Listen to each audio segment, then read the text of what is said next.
Hello, ladies and gentlemen, and welcome back to another episode of Season 4 of the Call It Anything podcast. I am Jack, joined by my guest, Mr. Solis, that wants to call this podcast Philly Talk for no reason in particular. All right, well, we are back here today, of course, to talk about, wrestling. But first off, sir, how have you been with the school year coming to a close? Last week was graduation. I cried, and I've been home for about 3 days.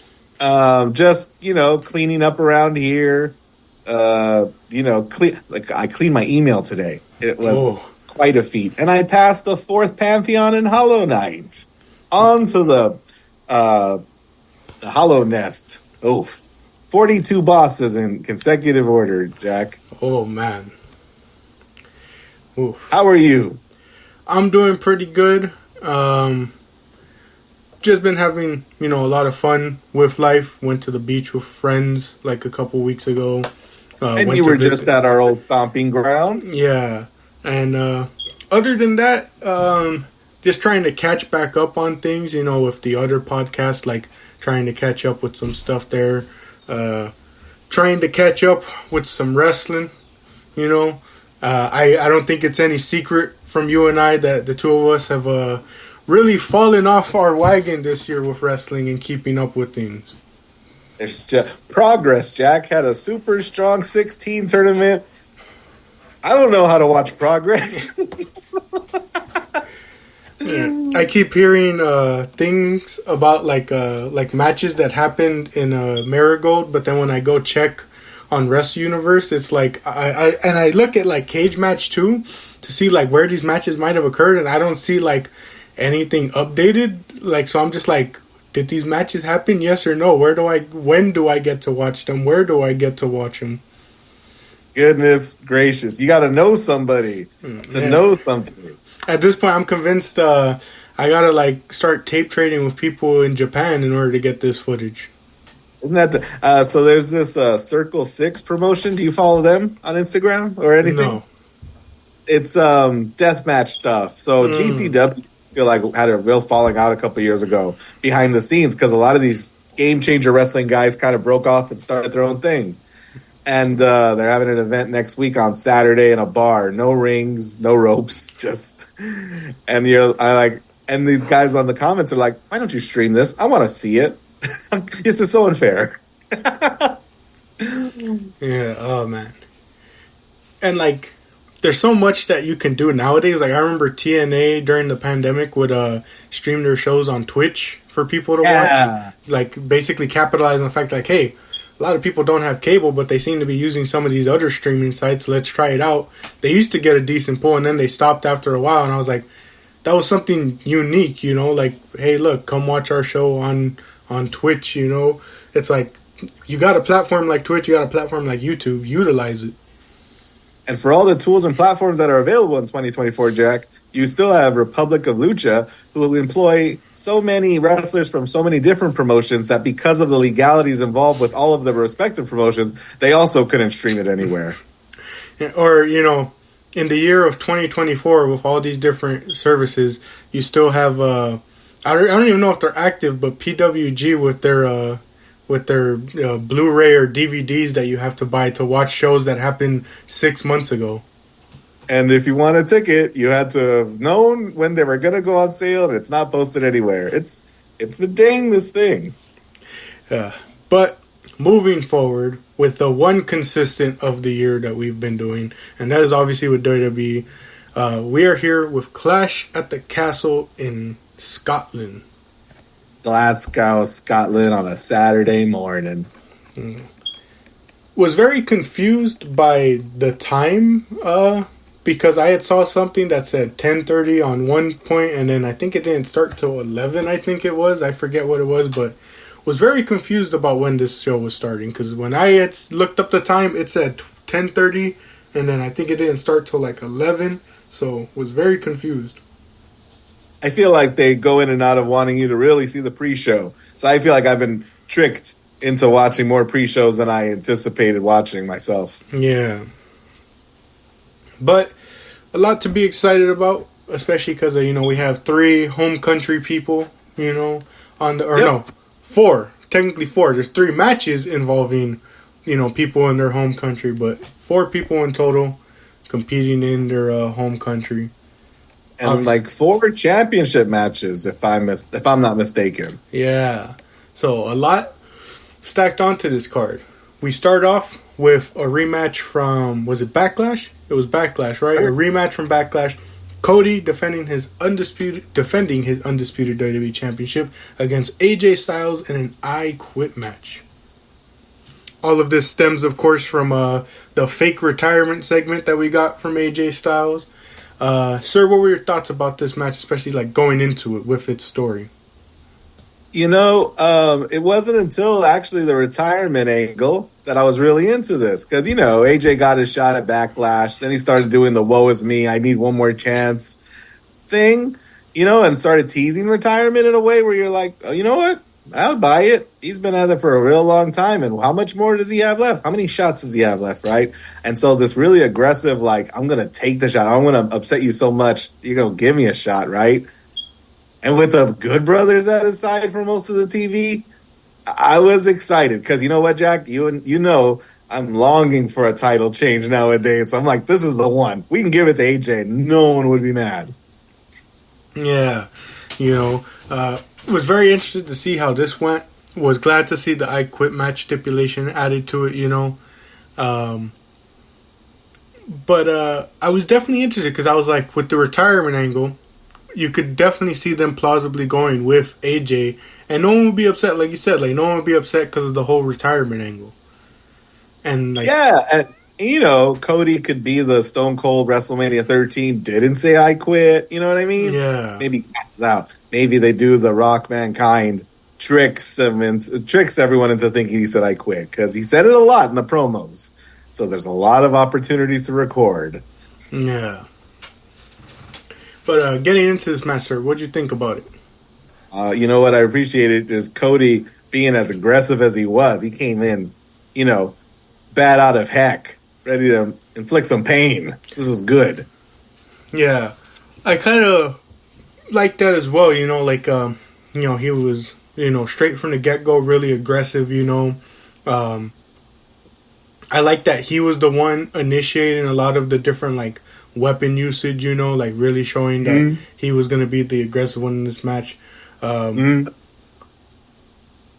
far as standout spots, I only want to bring this up like this quickly just because it's kind of a point to mention of like just kind of like how much we've been seeing a lot more spots like this. I mean, it's not like we haven't seen them more in wrestling, you know, or throughout wrestling, but it's like the spot involving Cody's mother. Because all I could think about was, you know, what you had to say about Sammy and Gunther at WrestleMania with Sammy's wife. And then I think about, you know, Sammy's matches with Chad Gable, which we'll get to, which involve a lot of, like, Otis and Maxine a lot of times. Like, distractions obviously aren't new, but it's like we've been seeing, like, a lot of these type of, like, distractions. And it kind of makes me think back to your point in that Gunther-Sammy match where you're just like, why are you sort of entertaining this, you know? And it was a red herring, Jack, because you know what? Now that you remind me she was out there, this is another way of AJ to win. If the Good Brothers start roughing Mrs. Rhodes, Mama Rhodes up, can you imagine Cody'd have to say, I quit, leave my mother alone. Who would blame him? Yeah. I definitely took that bait, too. It's really awkward. She's not on regular TV. Leave it. You know, AJ's gonna start, and she gets a few good slaps in. He takes a chair out there like he's gonna do anything. Yeah, that was hilarious. And then I liked my dad's reaction when like she got the first slap in, and he was like, "Oh, she got a good one." And then she starts doing like more, and like it caught us off guard because you know you only expect usually the one slap. She got a couple in on AJ. Yeah, Maybe AJ accidentally said something to her backstage and she had to get her lick back, you know? something like that. But what about the rest of the match, sir? We saw there was some pretty cool spots. The phenomenal forearm interrupted by a Sabu chair to the face. Yeah. That sends AJ Styles careening into a table. That's a good spot. I mean, there's a lot going on there. Yeah. Especially when you consider the state of the ropes in the night, which we will get into. Yeah, I didn't even catch the point where they set up the table. So when I saw him crash through, I was like, "Oh, I didn't even know that." That was pretty crazy. You mentioned the ropes. Again, it's a common spot in wrestling, so people don't know if it was planned or not. But you had that spot where the two men took quite the tumble over the top rope, where they both fell out. Like I said, we've kind of seen that spot before, but like with what would come later with all the different spots getting messed up because of the ropes, you wonder if that was a spot that maybe got a little more messed up because the landing for both men looked kind of rougher than previous spots like that, Yeah, I'd blame it on the complexity of the spot as well. It's a suplex to the apron, but then it's a suplex to from there to the floor, and then from there they both just collapse. Yeah. It's wild. And then, sir, how about the finish of the match? How does it end? So there's a pair of handcuffs that have been introduced. We've been caning people, we've been hitting people with chairs. So now AJ Styles has himself handcuffed to the rope. Cody, with all his adrenaline in his soul, gets the steel stairs from outside the ring, hoists him over his head. He's about to bludgeon AJ Styles, and him seeing that coming at him, the only way he can escape is to say, "I quit." Yeah, AJ Styles quits there.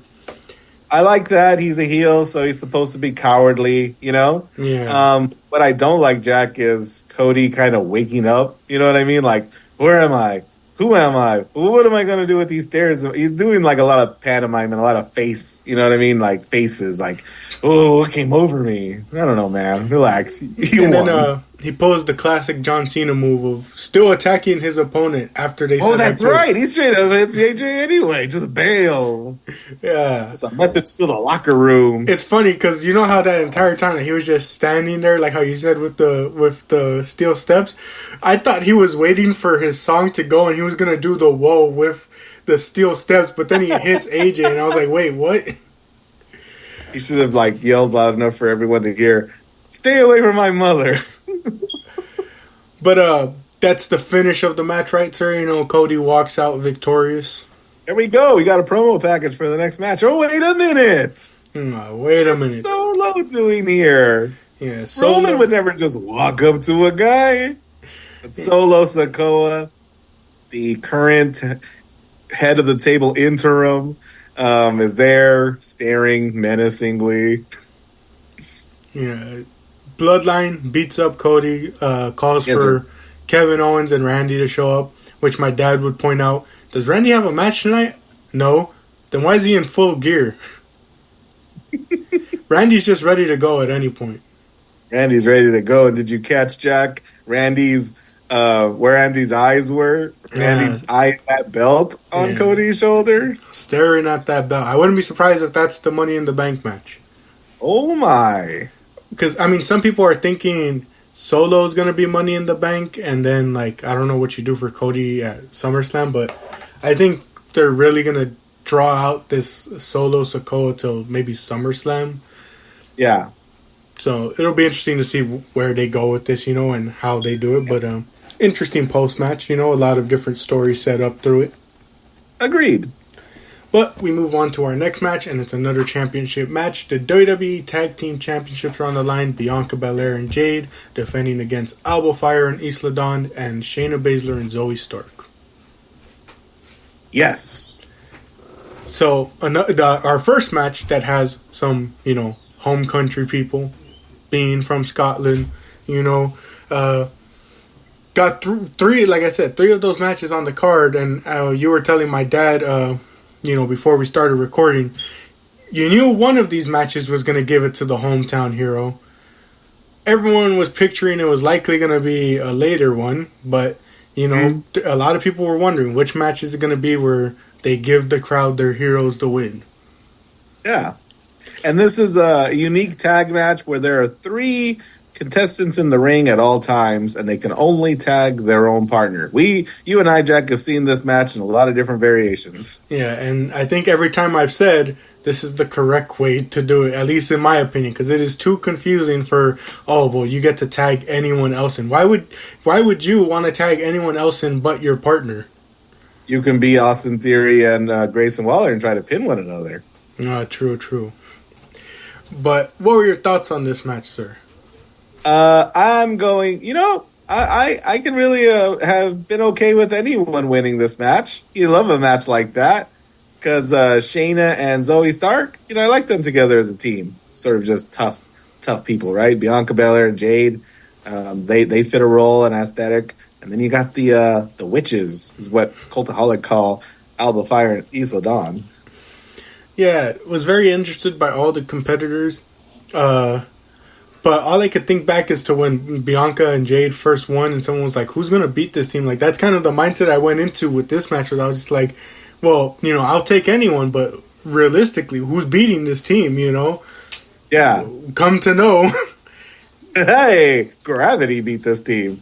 Yeah, but... There was a point where the two non-champion teams worked together to beat Bianca Belair and Jade Cargo, right? Yeah.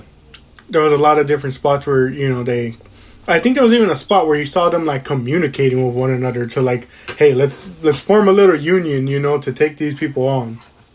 Yeah.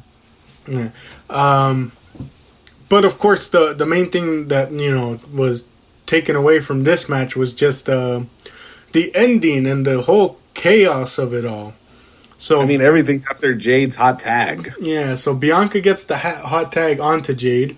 She tries to springboard in, slips on the ropes, which we talked about in the Styles-Cody match, that, there was some problem with the ropes. This was the first big glare of problems with the ropes, other than that one spot with AJ and Cody. She slips on those ropes. She starts doing some offense. Baszler comes in, puts her in a chokehold. Jade looks like she's trying to tell Shayna that she has the hold on too tight, trying to, like, communicate to her to loosen it up a bit without giving it away to the audience at home. Many people confuse that as her tapping. From there, I'm trying to remember what spots happen. I know there's a spot where Bianca comes back to help her. They hit a double team move. And then out of nowhere, is it Isla Dawn that comes in? Yeah, Jade and Bianca hit their double team move, which is some sort of kick into like a German suplex or something. And that's I think how they won the thing. It's definitely how they retained it. It was a super cool double team move that wasn't either women's finisher. But then Isla Dawn German suplexes Jade Cargo. We're not just going to throw her off. We're not going to push her off. We chucked her, right? Yeah. And she gets the pin on Shayna to win the whole gosh darn thing for Glasgow. Yeah. An emotional win. Yeah, very emotional. Especially because I learned I learned some pretty sad news after a match that what's it called? Alba Fire's mother had passed away last month. Yeah, so the ladies got flowers waiting for them at ringside. They posed for a minute. And I'll tell you what, Jack, you were just talking about no one's going to be able to beat this team. Well, one team beat the other team in triple threat rules. So, I think they save face, right? Yeah. I think for all the botches, this could very easily play into a story where Bianca is fed up with Jade's, not naivete. She can cite it all too. She can say, goodness, you're flopping around and tapping when you're not supposed to, right? I don't need you. SummerSlam. I know people want it at WrestleMania. That would be a long build. Yeah. Definitely, and as we've seen in the past, you can try and do a long build all you want, but one thing that isn't guaranteed is health. Ooh. Hey, Jack, this title match, it made me feel real good, and it made me feel real good to reflect on this titles change had 3 times in 2024. These ladies beat Bianca and Jade, who beat the Kabuki Warriors. My question to you, Jack, who were the women's tag team champions before the Kabuki Warriors in January?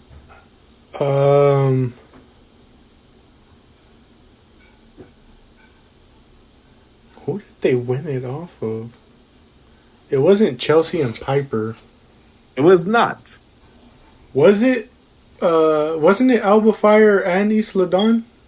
They've won it today for the first time. I mean, they've won it here at this show for the first time. Oh no, that's right. They weren't they NXT Women's Tag Titles, and then they unified them.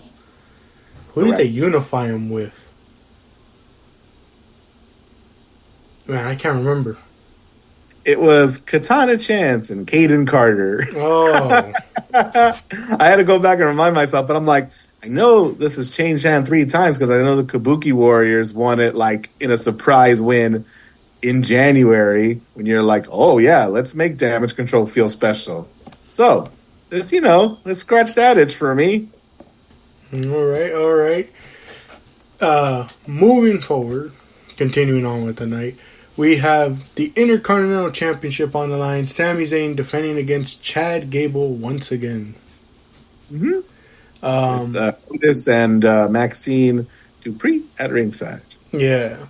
So, no triple threat this time. Gable gets his one-on-one, a lot of story going into this, as we've seen from the last encounter, with Otis and Maxine, Gable trying to get them to sort of act more like him, to be more willing, to be more heelish, and we obviously see resistance from that.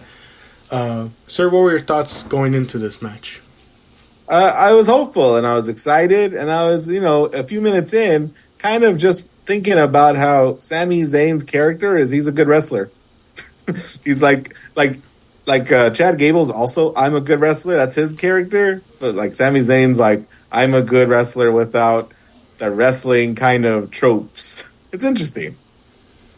Yeah, and I mean, I've been enjoying Sami's reign so far. I've been liking it, but the one thing I've really enjoyed is just this whole story they've been telling with Gable ever since they started it, definitely one of my favorite feuds so far this year, especially from WWE.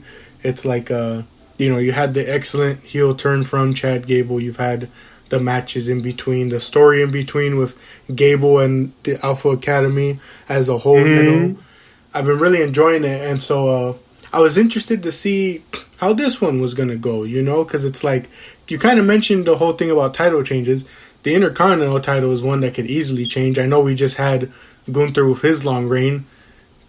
That's like kind of how you and I say, after a long reign, you welcome some shorter reigns in between before the next long one, So this one, it's like, even though he's kind of spent a majority of it feuding with Chad Gable, I was like, I wouldn't mind if Sami dropped it here. I would welcome if he retains it, to get a couple more defenses in. But, Gable's got an interesting story. Wouldn't be surprised if he wins it here. Agreed. But, so what are your thoughts on the match, sir? It's funny, like, a lot of spots, these guys seem like two that can definitely have a spot-filled match, you know what I mean? But with, our little variable standing at ringside, it was never going to be that, right? We had to tell a story involving all the characters involved. And so, like, my mind goes straight to, Chad Gable berating Maxine at the corner. Yeah. And Maxine, by the way, like, she does an incredible job looking incredibly comfortable and worried and fearful. Like, I don't know what that says about how she feels in her role. I hope this is not art imitating life, but like from the beginning when she's coming out to the ring with that boot and like all of her facial expressions, it's just super incredible. Yeah. The one spot that really surprised me, mentioning the boot, was that spot where I think he has a Zayn in the ankle lock, and then Zayn rolls through. He launches Gable, and Dupree's checking on Otis, I believe, and he launches Gable into the injured leg, and I was very surprised by that spot because I was like, whoa, But I was like, hey, if anything's gonna set Otis off, it should be that. Oh, and the spot that resonated with me, the one I can see clearly, right? It isn't an exploder suplex. It isn't a moonsault. Otis is standing over Sami. Is Otis going to do it? Is Otis going to kill Sami? And just as he starts to do anything, Maxine, who is struggling to stand on one foot, she stands just long enough to yell Otis, and she falls because all she wanted to do was be able to project her voice so that he could hear her and snap him out of it and be the voice of reason. You got Chad telling one thing, and she's there to be the other angel on his shoulder, but she's doing it on one foot, and she falls over because she can't stand, and that's what prompts him to carry her outside. I mean, to the back. Oh. Yeah, and not only that, before this, Zayn almost hit her with the haluva kick, so it's like Otis had every reason to, unleash on Sammy what Gable likely wanted from him. That chop block that you described on the outside to Maxine's leg, it knocked her out of that hat she was wearing. It was so good. Yeah, my dad called it the Jamiroquai hat. Yeah, it's a good one. Yeah. I will say I really enjoyed this match a lot. Definitely one of my favorites from the night, even though, like you said, there was a lot of story to it. I still like the little bits that they had in between. I thought that that chaos theory that Gable hit was really good. Got pretty high. But I will say, so we do see Zayn get the win here, Yep. He hits Gable with a haluva kick because Gable's in the corner trying to get Otis back, and when he turns around, haluva kick. Yep. But I will say, I was talking with Ricky about this match before it happened a bit, and him and I were kind of adamant on the fact of, we know where the story's going. We're going to appreciate it no matter what the outcome is, But a part of us were kind of hoping that Otis would cave in just because we think, there's a bit of a higher ceiling if he were to, stay aligned with Gable, at least what we were thinking, because, the three of us were watching back then. We remember what happened with Otis in 2020. We kind of don't want to see the same thing happen here with all this momentum being built up through this feud. And so him and I were kind of thinking about it. We're like, we just kind of feel that there's a bit, more for Otis to do. Sure, he'll still be, just Gable's muscle, but it feels like there's more for him to do as that heel alongside Gable. But at the same time, if he turns on him, which we saw on Raw, he does, you have a bit more of a story to do there, I'm with you and Ricky, Jack. I thought that Otis should have pummeled Zayn. Chad should have won the title. And, we just are still waiting for that inevitable turn, that inevitable, comeuppance for Chad. Mm-hmm. At the hands of Otis, right? Otis should have beaten up Tozawa. He would have never touched Maxine, but he could beat the heck up out of Tozawa. Why not? Right? And he'd be scowling and, and he'd be mean and he'd hate himself for it. You know what I mean? And all right, if there's an awkward break there, it's because something happened with Mr. Solis's power, but we're back. Sir, you were talking, like I said, about Otis and, him aligning with Gable, maybe. I promise I paid that bill. Yeah, I'm with you, sir. If he had beaten up Sammy, Chad wins the title, we could have gotten months of Otis beats everyone up, but he hates himself doing it. And then we would have, I don't know, they're going to rush this. They're going to AEW it. But I'm with you.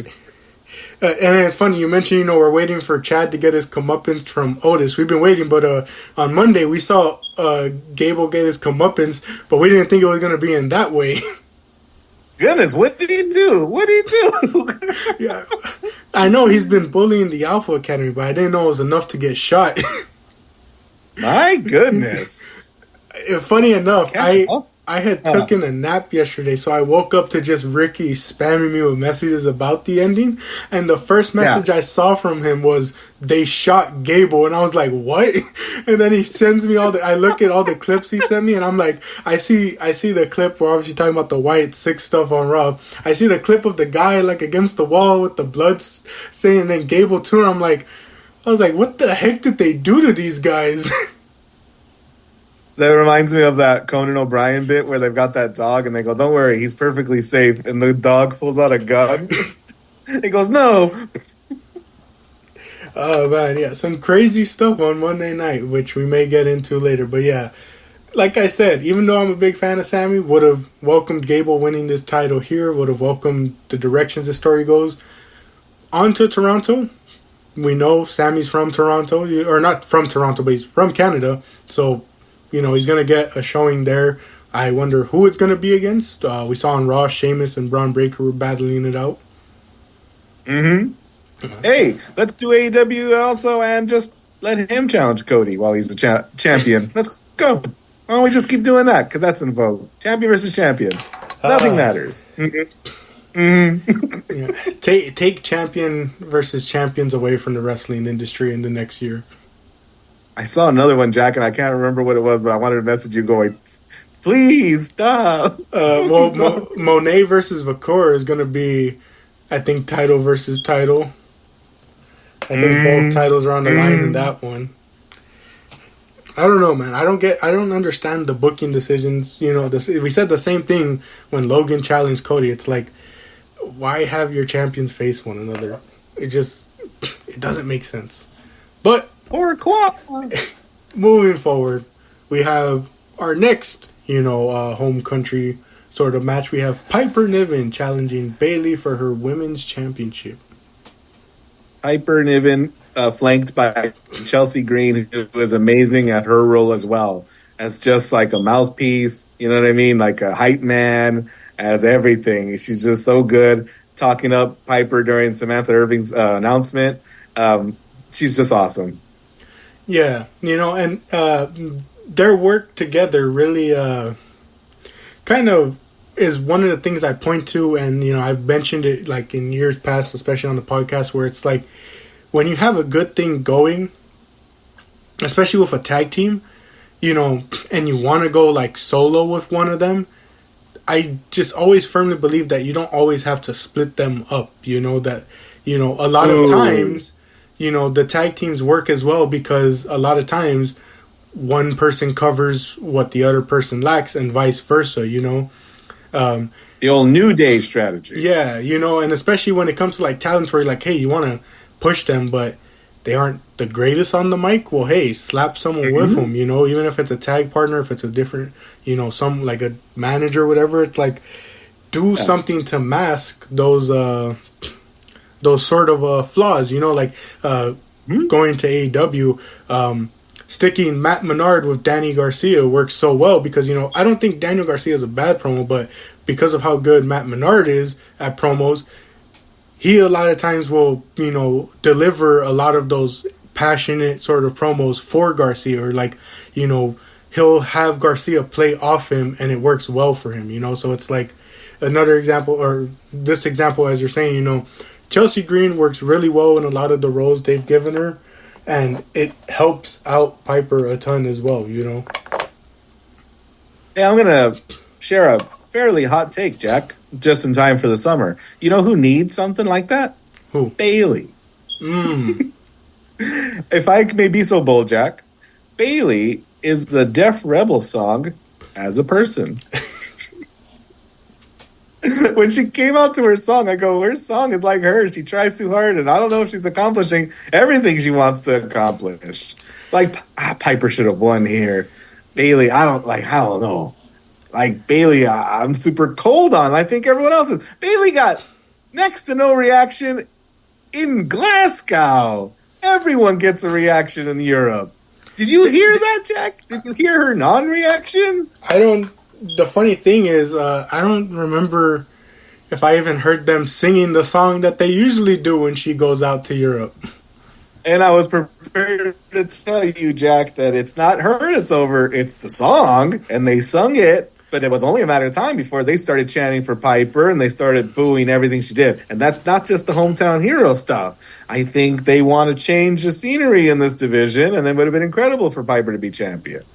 Yeah, and honestly, if I'm being honest, because I know there's people that are going to, like, bring it up, I think the reason a lot of us have turned cold on Bayley isn't because, like, we turned on her after she won the title. It's that they went cold with that story in the build-up to it. And you heard it from Mr. Solis and I. We went from really enjoying that story to, by the time the match happened at Mania, we were like, this is another case of Bianca and Sasha where the story just killed all the momentum heading into the match. You knew they were going to have a good match, but from what the story could have been, it really like just halted things. And now it's like Bayley suffering in the aftermath where it's like, I don't know. Another thing that I feel has gone cold is her as a character in the sense of like they've just made her be like the typical babyface because they showed a little promo package for this, I believe, beforehand, and I remember hearing in it that like Bayley was telling Chelsea Green and Piper something about like you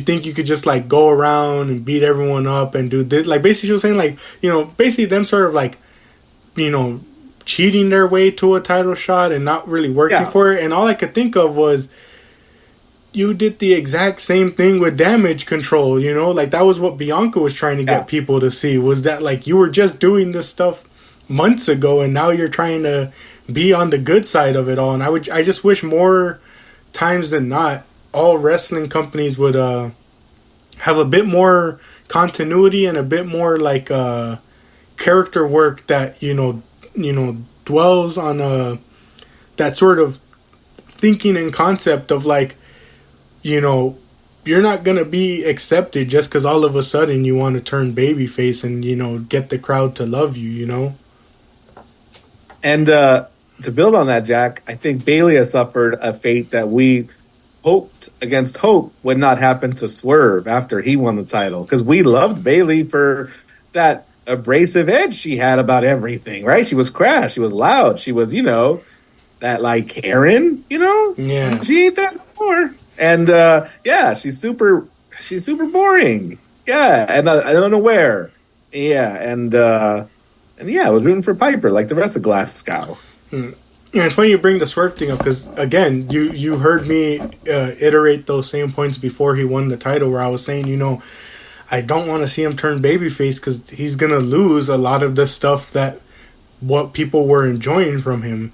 Like that killer side of him that he had where he was bloodying Nick Wayne. It's like the closest thing I've seen so far that like seems similar to that is like I think I saw recently on Dynamite like Ospreay took the world championship and you hear Swerve tell him be lucky you're one of my good friends because anyone else I would have like I remember the phrasing, but he basically made it seem like he said like anyone else would have done that I would have killed them, so it's like that's what you're missing. And like I agree with Bayley, it's like she's kind of missing the things that propelled a lot of people to want her to win this title originally.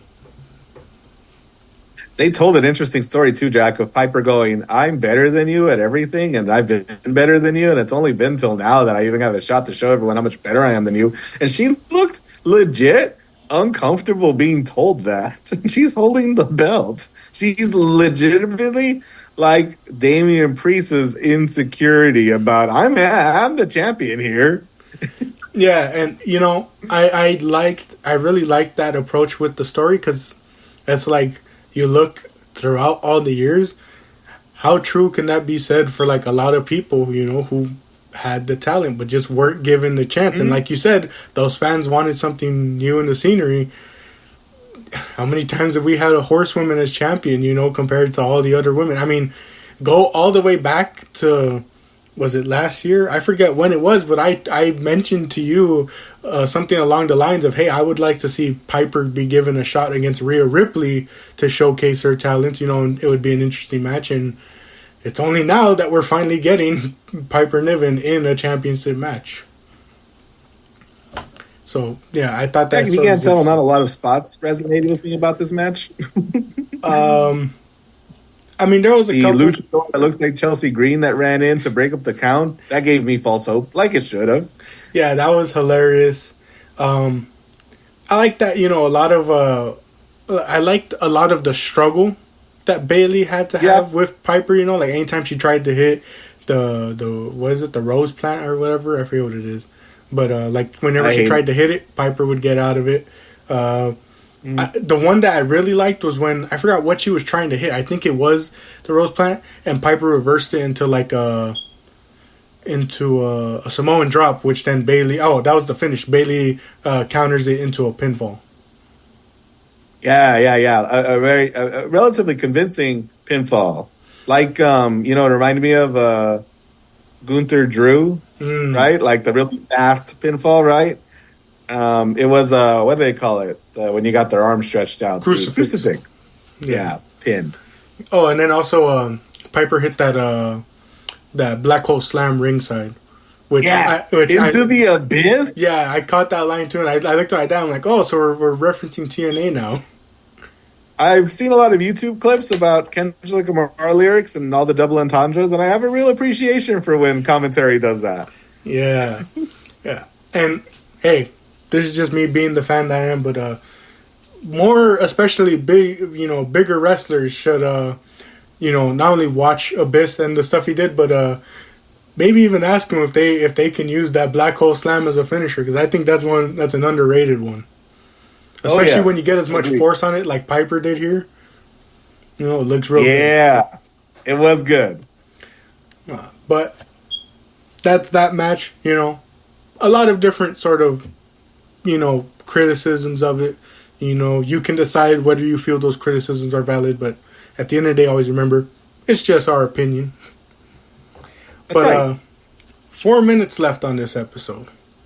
And, my. I am going to be the first to say that is not enough for the main event, because I need at least 20 minutes for a rant. Oh, man. Get the salt shakers. Yeah. Get a full gallon of water, because you're going to need something to cleanse out all the salt that you're going to hear in part 2 from... I don't know if Mr. Solis has any salt to give, but I have a ton of salt to give about the main event. I am very much like that Glasgow crowd. I have so much to say. Did you watch Battleground? I didn't get the chance to. I got everything spoiled for me, but I didn't get the chance to watch it because the day of we were out doing something. I forget what, but so I didn't get to watch it live. And then again, kind of like how I've been saying about us with wrestling, I just kept saying, I'll get to watch it later. I heard some good things about certain matches, and I just keep putting it off and off and off, and I'm just like, I need to get to that. In the next part, you and me might just go outside of the WWE bubble to chat other things that we're looking forward to, that we're going to prioritize this summer. Yeah, and not only that, staying within the WWE bubble, Mr. Solis and I got to talk about WWE's ventures into other promotions. Woo! There's a lot to talk about, but of course, tune into part 2 where we are going to talk about the main event of Clash at the Castle in Glasgow, Scotland. There we go. Tune into part 2.